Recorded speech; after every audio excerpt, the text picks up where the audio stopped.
institutions being able to do their job. People know of the independence that they do have. The president, where he sits, knows very well that he's not supposed, I'm using the word, he's not supposed to interfere with other officers, because here we're looking at the ODPP. They know they're protected by the law. But is it a question of individuals who have surrendered their powers, or they are out there to please a master? These fellows, even right from the appointment, they were never meant to be able to operate correctly.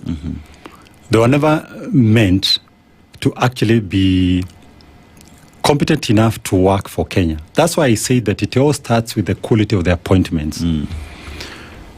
In our country today, and this is the reality, if you are very good at what you do, you actually stand no chance at all of being given a position. You stand zero chance.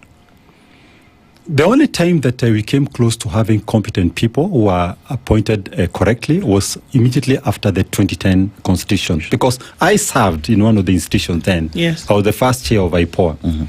And I know for a fact, speaking from my personal experience, that the institution was able to function. And they were able to stand against pressure from the executive then, both President Uhuru and even this president who was the deputy president then, were able to stand firm against them. And I know for a fact, like I remember that time we had approximately 64 police officers charged, investigated by the institution. In fact, eventually, from the investigation that we conducted, 17 were convicted, both at the time, by the time I left and even after we left, the cases were still ongoing. And eventually, I know 17, we had an OCS for the first time being charged to death. We had 2 other senior police officers. In fact, 3 police officers were sentenced to death. That was a first. It had never happened. We had an officer, I recall, being sentenced to 40 years imprisonment. We had several being sentenced to 20 years imprisonment. Others 15 years imprisonment, 10 years imprisonment. 17. Now, and that time, it reached a point whereby a police officer, when they heard of IPOA, they were frightened. In fact, they were very careful not to go around breaking the law, because they knew that there would be consequences, for the bad behavior. Since we left, what has happened? Everything came to a standstill. You don't hear of the institution anymore.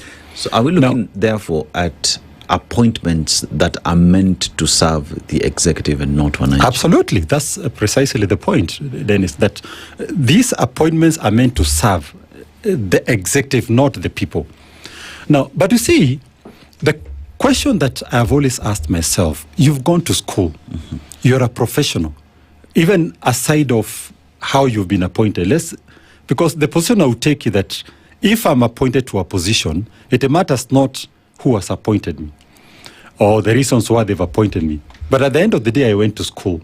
I have my professional reputation to protect. I have a conscience. I'm also a Kenyan, first and foremost, And this is my country. And you see all these people, even in the executive, they are there for a time. In fact, I always say that even those who hold positions of power, it's always a revolving door. You are in, you are out.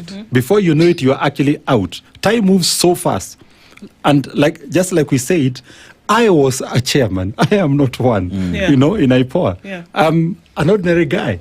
I was a vice chair in the judiciary. I am not one now, you see.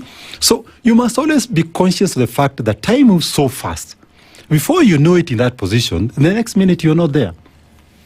Now, why these people in the executive keep forgetting that when you're in a position of influence, that you should use it for the greater good of the society, knowing that you could also need that assistance at some point in time, I don't understand. And I'll give you an example. Like today, these people have allowed the healthcare to break down completely because it's not functional. We are dealing with a public healthcare that is not functional. Now, I recall a case of this lady called Dr. Sandra in 2023, a very sad case, October 2023.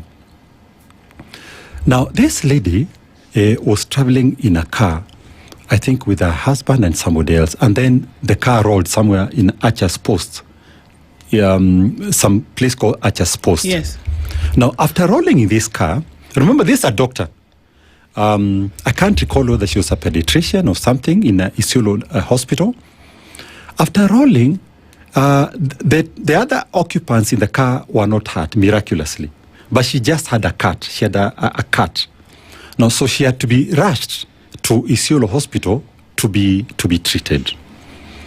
Now, unfortunately, in this Isiolo hospital, there was no oxygen, so she couldn't be operated. Now, so there was now an attempt to look for an ambulance. When an ambulance was found, it didn't have fuel. So by the time now she was being taken out to the other side of Meru, there's a hospital there called, I can't remember the name of the hospital. By the time she was getting there, she had there was so much bleeding. The lady passed on just because of a cut, something that could have been operated on. If there was oxygen, she could have been taken very quickly to the hospital again if there was fuel in the ambulance. Now, this could have been you or me. Yes. It could be any of us. You know, it doesn't matter whether you have good insurance.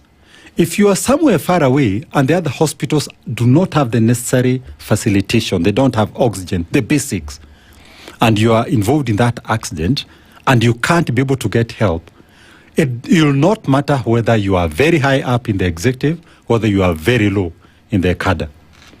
Which is why it's critically important that systems work for all of us, not just a few, because you do not know at what point in time you need that help.